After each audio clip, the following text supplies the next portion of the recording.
The Pharisees went away to work out between them how to trap Jesus in what he said. They sent their disciples to him, together with the Herodians, to say, Master, we know that thou art true, and carest for no man, for thou regardest not the person of men, but teachest the way of God in truth. Is it lawful to give tribute to Caesar, or not? Shall we give, or shall we not? Why tempt ye me, ye hypocrites? Show me the tribute money. Whose is this image and superscription? Caesar's. Render therefore unto Caesar the things which are Caesar's, and unto God the things that are God's.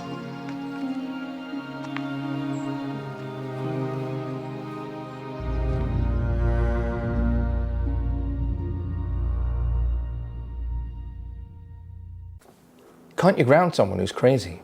Oh sure, I have to. There's a rule saying I have to ground anyone who's crazy. "Then why won't you ground me? I'm crazy. Ask anyone."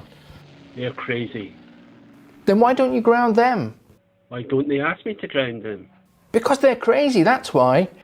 Of course they're crazy. I just told you they're crazy, didn't I? And I can't let crazy people decide if they're crazy or not. "Is all crazy?" He sure is. "Can you ground him?" I sure can. But first he has to ask me to. That's part of the rule. "Then why doesn't he ask you to?" Because he's crazy. He has to be crazy to keep flying combat missions after all the close calls he's had. Sure, I can ground Orr, but first he has to ask me to. That's all he has to do, to be grounded. That's all. Let him ask me. And then you can ground him. No. Then I cannot ground him. There's a catch. Catch 22. Anyone who wants to get out of combat duty isn't really crazy. That's some catch, that catch 22. It's the best there is.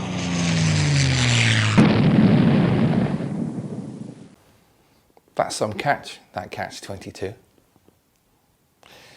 Joseph Heller may have coined the phrase in his book from the 1960s, but the idea of tricking people with clever arguments had been around a lot longer. I think Aristotle was probably one of the first to record the question, which came first, the chicken or the egg? The Pharisees tried to do something similar to Jesus in the Gospel. They ask him what they think to be an unanswerable question, not because there isn't an answer, but because whatever answer Jesus gives, they can use it against him. You see, if Jesus says, yes, you should pay taxes to Caesar, then he's a traitor to his own people. He's betraying them. He's colluding with the occupying, hated Roman forces. And the people would reject him. At least the Pharisees thought they would. But on the other hand, if he says, no, you shouldn't pay tax, then he's guilty of treason against Rome and inciting others to revolt. And the Romans would be after him. There isn't an answer that he could give. So Jesus doesn't answer. But he doesn't leave the question unanswered. He draws an answer from the Pharisees themselves. He asks to see the coins that they pay tax with, and they show him a denarius bearing the image of Caesar. But it's more than just about whether they pay tax or not.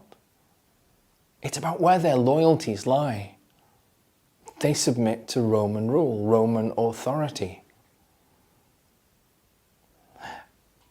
And Jesus challenges their loyalty once again with the last line of that gospel. Give back to Caesar what belongs to Caesar, and to God what belongs to God. Jesus doesn't specify in the gospel what belongs to God. But if the coins belong to Caesar because they bear Caesar's image, then that which bears the image of God, the Pharisees, people, old people, they belong to God. We're made in the image and likeness of God. We bear the image and likeness of God. Our primary loyalty is to the one in whose image we are made. The gospel isn't about Jesus outwitting the Pharisees or avoiding their trick question.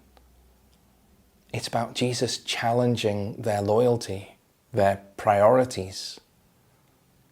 And that's why the Gospel's retold, because that same challenge is still there for us today. Jesus is inviting us to reflect on our priorities, what it is that we pursue most of all.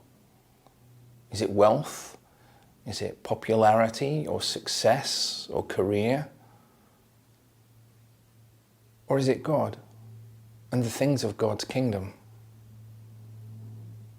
That's the question that we're really invited to ask ourselves by that encounter with the Pharisees and their trick question. Anyway, back to which came first, the chicken or the egg? The egg, obviously. Dinosaurs were laying eggs hundreds of millions of years ago. Chickens have only been around for about 60,000 years. So yeah, by a few 100 million years, the egg came first, the chicken later.